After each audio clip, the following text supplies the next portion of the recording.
Stand. Stand. Let's stand.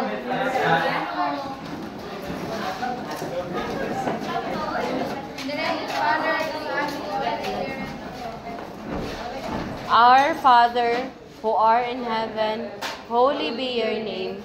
Your kingdom come. Your will be done on earth as it is in heaven. Give us this day our daily bread, and forgive us our trespasses, as we forgive those who trespass against us. And lead us not into temptation, but deliver us from evil. Amen. And the Father, and the Son, and the Holy Spirit.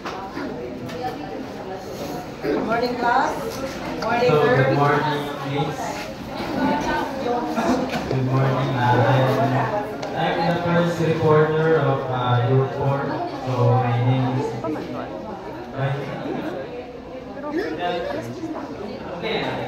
Piliin na din nakapit. I'm the first reporter of Group 4. My name is and ma'am, good morning, ma'am. This is our report. So my topic is all about crimes related to opium and other prohibited drugs. So we will talk about crimes related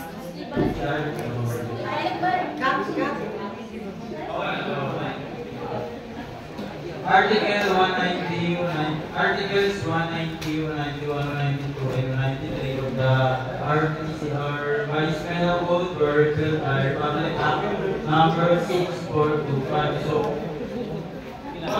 sa 190, 191, 192, and 193 of the revised penal code. So, Articles 190, it defines prohibited drugs to include opium, cocaine, and marijuana, and establishes penalties for possession, preparation, and use of prohibited drugs, and maintenance of opium drugs.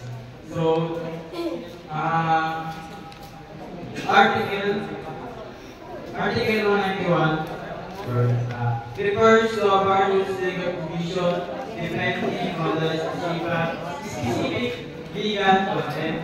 Like, ang Article 191 are revised penal code is deals with a deeper watching and store of opium debts. When you say opium debts, mga siya mga like sa mga narcotics, like mga pills na ginagamit sa orders. With including penalties, arresto mayor, and fine. Sa Article 192 naman is deportation and self-created drugs. The penalty of prison correctional and its medium and maximum period and fine ranging from 300 to 10,000 pesos will be imposed upon any person who shall import or bring into the Philippine islands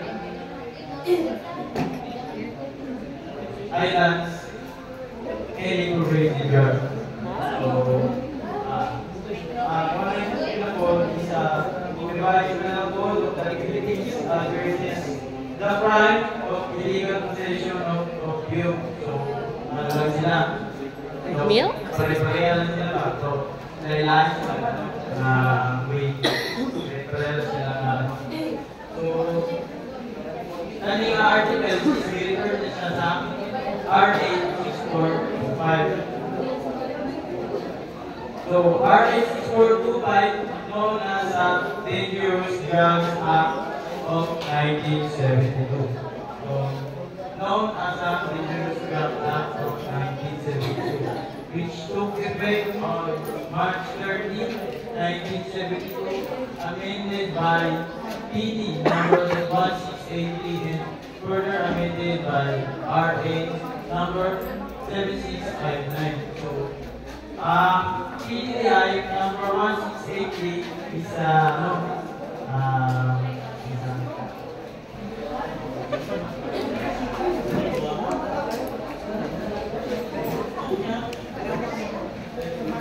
Batik yung soundboard. Batik yung soundboard. Hindi ko kasama. Ano siya, Philippine law that allows imposition of the death penalty to certain individuals. Like, ginamit siya na ang PD was is gamit po sa RA. May kung anaon? 7659. Public Act may masiswaan daw na sa Comprehensive Drugs Act of 2002, which took effect on July 4, 2002, repealed Republic Act number 6425 and amended RA number 7659. So,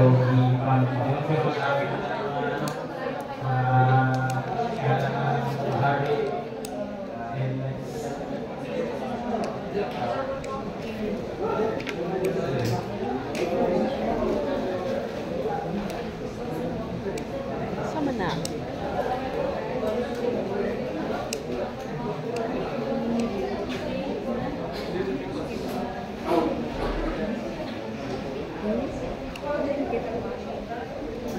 Hindi.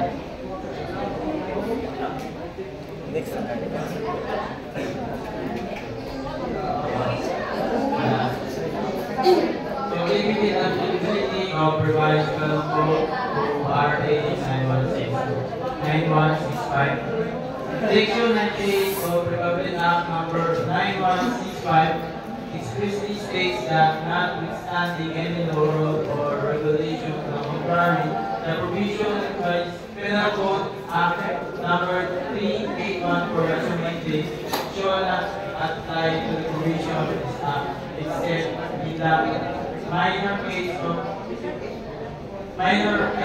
except in the case of minor offenders, where the offender is minor, the penalty for acts punishable by life imprisonment to then provide the generation reclusion perpetual to death. So, ang mga minor offenders is like sila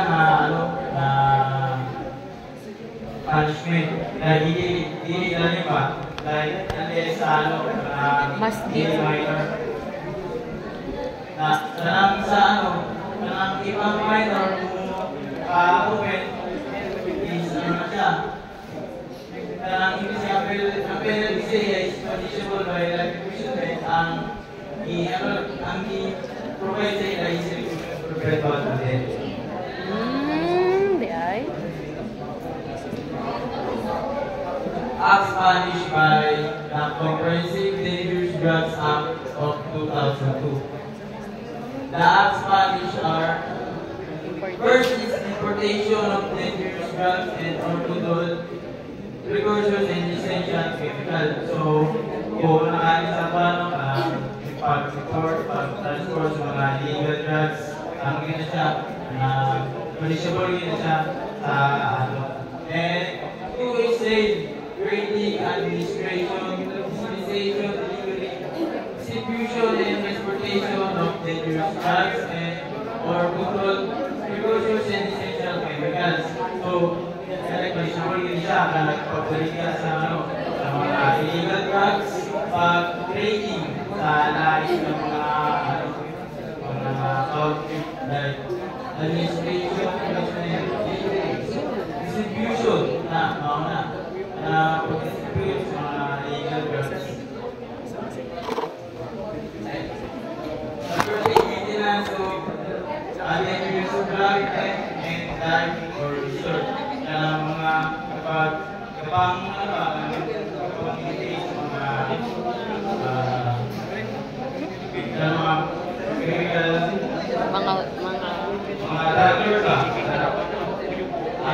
Number 4 is the employees or visitors of dangerous drug and life or resort na kung empleyado na sa paggawa ng mga illegal drugs, Laboratory, mga lab.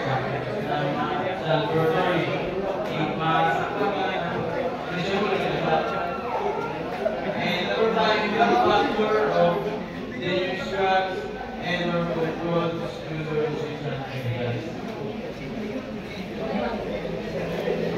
6, legal chemical distribution of controlled precursors and essential chemicals. Kailangan illegal chemical diversion, kailangan mga na nagamit sila sa mga legal illegal documents para i-transport or i-deliver ka naman yung mga illegal drugs. Igamit ka sa mga illegal documents.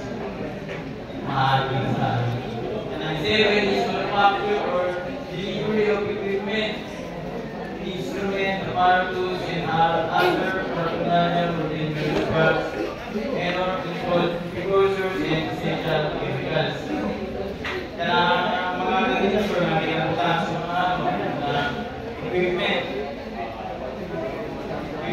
instruments, apparatus, and other paraphernalia. Permissible po na siya. And possession of dangerous drugs. So, isa yung nakabalo din sa possession of dangerous drugs. Wala. Tanan kami kabalo, men. Sa ulo na kaya. Nine is possession of equipment, instrument, apparatus, and other paraphernalia for dangerous drugs. Number 10 is possession of dangerous drugs during parties, social gathering, or meetings. Sa mga parties na galagit kalabanan ka mga Clubs. Distribute sa mga drugs kailangan. Especially mga young age. 11. Possession of equipment, instrument, apparatus, and other paraphernalia for dangerous drugs during parties, social gatherings, or meetings. Kaya, ano siya sa mga gamit,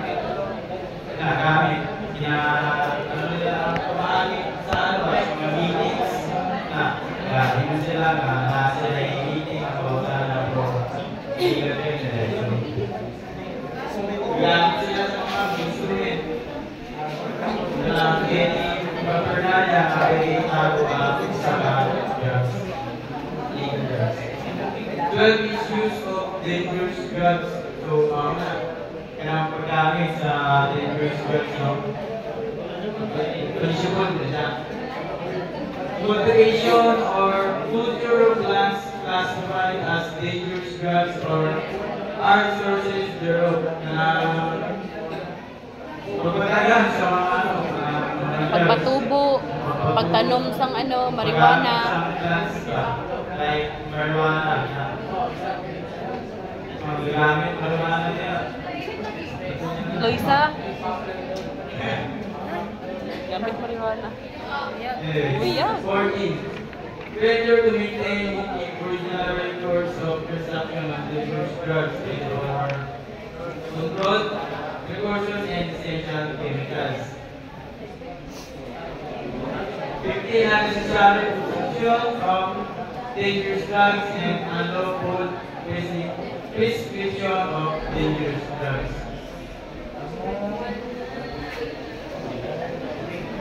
So, mahal siya. Penalties na po. Kaya na ako ngayon Pero di Nakpan ka ng pagkakas sa illegal drugs. So, mahal siya penalties for unlawful acts. Like, first is importation of dangerous drugs and or controlled precursors and essential chemicals. Na pag-import, takogin siyang penalty sa importation, transport, mga illegal drugs. Takogin na yan. The penalty is like imprisonment to death and fine ranging from 500,000 to 10 million pesos shall be imposed upon any person who unless authorized by law shall import or bring into the Philippines any dangerous drugs regardless of the quantity and purity involved, including any auspices of opium poppy or any part thereof or substances therefrom, even for floral, decorative, and culinary tests.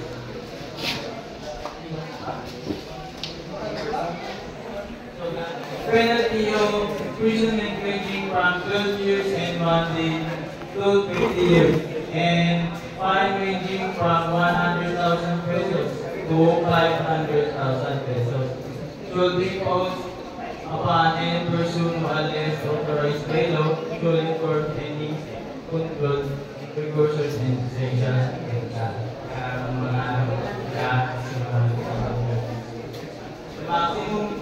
the maximum penalty provided for under this section shall be imposed upon any person who unless authorized under this act shall import or bring into the Philippines any dangerous drug and or controlled precursor and essential chemical through the use of diplomatic passport, diplomatic facilities or other means involving his or her official status intended to facilitate the unlawful entry of the same. In addition, the diplomatic passport should be confiscated and cancelled. The maximum penalty provided for this section should be imposed upon any person who organize, manage, or acts as a financer of any illegal activities described in this section. Kanang mga financer, sakpan na sila sa mga nag-deliver, nag-import, or nag-transfer ng mga illegal drugs na confiscate na ilaan